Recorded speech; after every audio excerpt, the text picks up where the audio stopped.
নমস্কার বন্ধুরা, সকলকে আমার চ্যানেলে স্বাগত। সমস্ত ধরনের পেনশনার এবং ফ্যামিলি পেনশনারদের জন্য এইবার একটি অত্যন্ত কড়া নির্দেশ জারি করা হলো সরকারের পক্ষ থেকে। এই নির্দেশের ফলে আগামী দিনে সমস্ত ধরনের পেনশনার বা ফ্যামিলি পেনশনাররা বেশ বড়সড় সমস্যার সম্মুখীন হতে পারে। কী সেই নির্দেশ এবং এই নির্দেশের ফলে সমস্ত ধরনের পেনশনার বা ফ্যামিলি পেনশনাররা কতটা সমস্যার সম্মুখীন হতে পারে, সকল কিছু আজকের ভিডিওতে বিস্তারিতভাবে আলোচনা করব। ভিডিওটি অত্যন্ত গুরুত্বপূর্ণ, তাই প্রথম থেকে শেষ পর্যন্ত অবশ্যই ধৈর্য সহকারে দেখবেন এবং ভালো লেগে থাকলে অবশ্যই একটি লাইক করবেন এবং সকলের সঙ্গে শেয়ার করবেন। আর সেই সাথে চ্যানেলে যদি প্রথমবার হয়ে থাকেন এই রকমের ইনফরমেটিভ ভিডিও আরও দেখার জন্য যারা এখনও পর্যন্ত এই চ্যানেলটিকে সাবস্ক্রাইব করেননি তারা অবশ্যই চ্যানেলটিকে সাবস্ক্রাইব করে নিতে ভুলবেন না। তাহলে চলুন আমরা বিস্তারিত জেনে নিই। দেখুন, এটি একটি নামী সংবাদপত্রের প্রতিবেদনের অংশ। এখানে হেডলাইন্স দেওয়া হয়েছে, অবসরের আগে চাকরি ছাড়লে পিএফ অর্থাৎ প্রভিডেন্ট ফান্ডের টাকা মিলবে দেরিতে। এবার দেখুন নিজস্ব প্রতিবেদনে কি বলা হয়েছে। এবার থেকে অবসরের আগে কেউ চাকরি ছাড়লে তাকে প্রভিডেন্ট ফান্ডের অর্থাৎ পিএফের টাকা তোলার জন্য 12 মাস অপেক্ষা করতে হবে।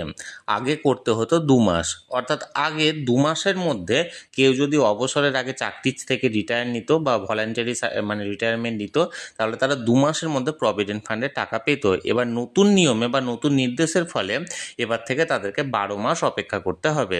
এখানে অবশ্য অবসরের আগে টাকা তোলার ক্ষেত্রে বয়স ধরা হবে 55 বছর। ওই বয়সের পরে চাকরি ছাড়লে অবশ্য টাকা তোলার জন্য 12 মাস অপেক্ষা করার বিধি প্রযোজ্য হবে না, আগের নিয়মই বহাল থাকবে। পাশাপাশি কর্মক্ষেত্রে 10 বছর পেরোনোর আগেই যদি কেউ চাকরি ছেড়ে দেন তাহলে তাকে পেনশনের টাকা তোলার জন্য 36 মাস অপেক্ষা করতে হবে। আগে এক্ষেত্রেও 2 মাসের অপেক্ষার নিয়ম ছিল, অর্থাৎ এক্ষেত্রে যেটা 2 মাসের নিয়ম ছিল আগে এবং বর্তমানে সেই নিয়মটা 36 মাস অর্থাৎ 3 বছরের সময়ে গিয়ে দাঁড়িয়েছে, অর্থাৎ 3 বছর তাকে অপেক্ষা করতে হবে সেই টাকা পাওয়ার জন্য। পিএফের বিধি অনুসারে কেউ 10 বছরের মেয়াদ সম্পূর্ণ হওয়ার আগেই যদি চাকরি ছেড়ে দিলে পেনশন অ্যাকাউন্টের টাকা তুলে নিতে পারেন, কিন্তু 10 বছরের বেশি চাকরি করলে তিনি বাধ্যতামূলকভাবে পেনশন প্রকল্পের আওতায় আসবেন। পেনশন অ্যাকাউন্টে জমা টাকা তুলে নিতে পারবেন না।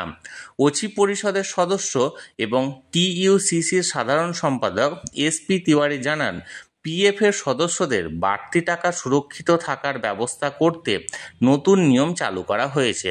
তার দাবি, দেখা গিয়েছে অনেক সময়ই সদস্য একটি চাকরি ছেড়ে অন্য একটি চাকরিতে যোগ দিতে গিয়ে আগের যে চাকরির পিএফের টাকা তুলে নেন, নতুন চাকরিতে ফের পিএফের নতুন অ্যাকাউন্ট খোলেন। এতে পেনশনের হিসেবের সময় চাকরির মেয়াদ কম হওয়ায় প্রাপ্য টাকার অঙ্ক কমে যায়। ওই প্রবণতা কমানোই নতুন নিয়মের উদ্দেশ্য, জানান তিওয়ারি। উল্লেখ্য, সদস্য যদি পেনশনের টাকা না তুলে পরের চাকরির পেনশন অ্যাকাউন্টে তা স্থানান্তরিত করে নেন তাহলে পেনশনের হিসাব করার সময় পুরনো সংস্থার চাকরির মেয়াদও ধরা হবে।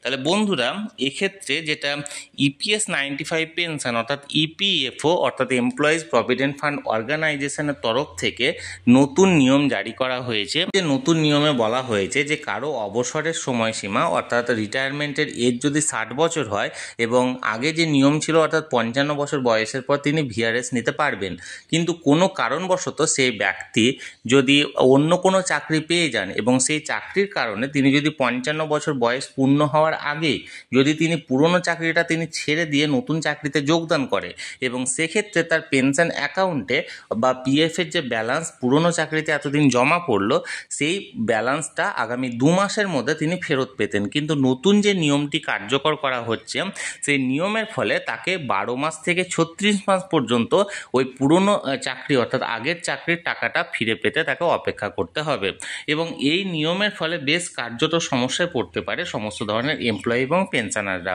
তাহলে বন্ধুরা, যে এখানে নিয়মটি জারি করা হয়েছে সেই ব্যাপারে আমি বিস্তারিত আপনাদেরকে জানানোর চেষ্টা করলাম। এই নিয়ে যদি আপনাদের কোনো প্রশ্ন থাকে অবশ্যই কমেন্ট করতে পারেন, আমি চেষ্টা করব আপনাদের সকলের প্রশ্নের যথাযথ উত্তর দেওয়ার।